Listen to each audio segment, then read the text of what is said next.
Okay, hello po mga ma'am sir. Ito po yung bago nating Vendo machine. 3-in-1 na po siya. Meron po tayong piso wifi, e-load. At the same time, meron na rin po cash in sa GCash, Maya.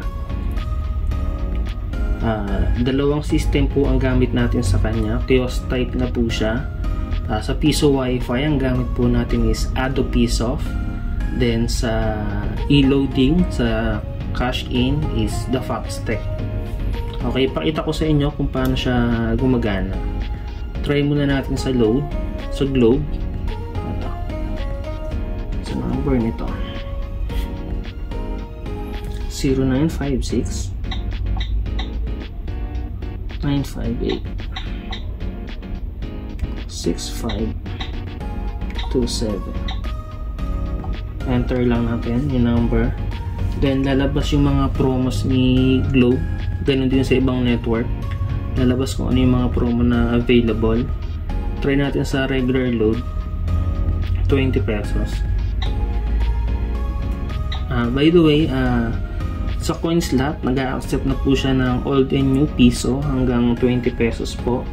Then sa bill acceptor, ganun din po hanggang bagong 1,000 peso bill.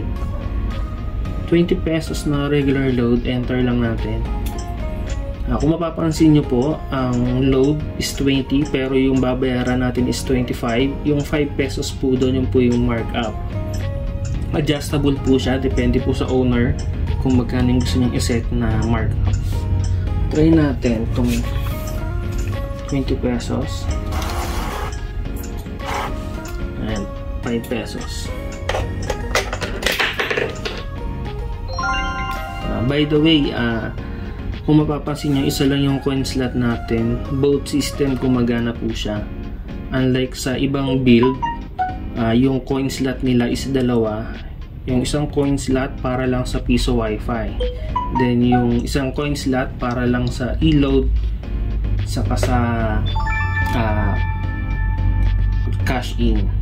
Then yung bill acceptor, gagana lang yung kanila sa cash in lang saka sa e-load. Sa piso wifi hindi yung gagana. Pero sa build natin, both CoinSlot sa bill acceptor gumagana na po sa dalawang system. Ayun, pumasok yung load. Check natin. Ayan, 20 pesos. Ganun na siya kabilis mag-load. Then dito ito yung iba nating service na ino-offer. Meron po tayong cash in sa Maya, GCash, coins.ph. Sa load, pwede po sa SAN dito, Globe Smart, TM Token Text.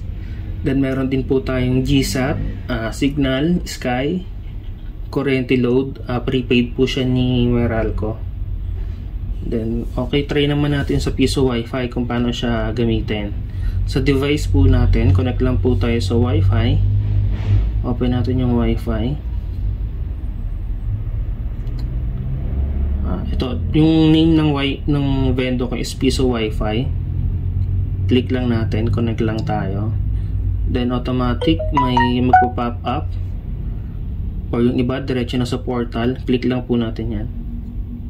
Or kung pag ayaw, manual natin sa browser 10.0.0.1.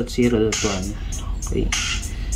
Then dito sa portal, kung mapapansin nyo, click natin yung insert coin. Wi-Fi time. Try natin yung ibang bills kung gagana. Saka 20 pesos.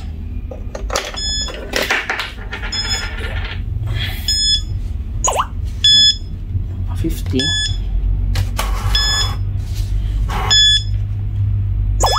100.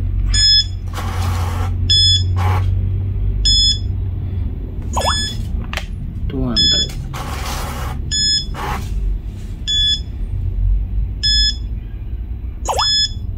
500.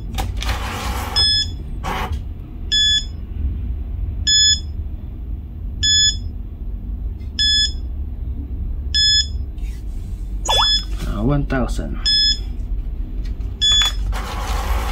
Mas malaking bill, bawa 1,000, mas matagal siyang basahin. Hintayin lang natin.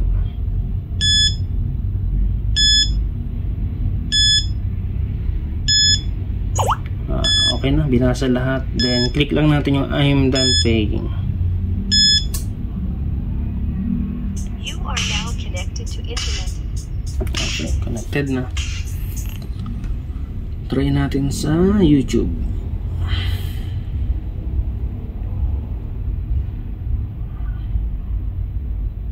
Jenny, ano ang naging reaksyon ng Russia sa patuloy na pagdami ng miyembro ng NATO?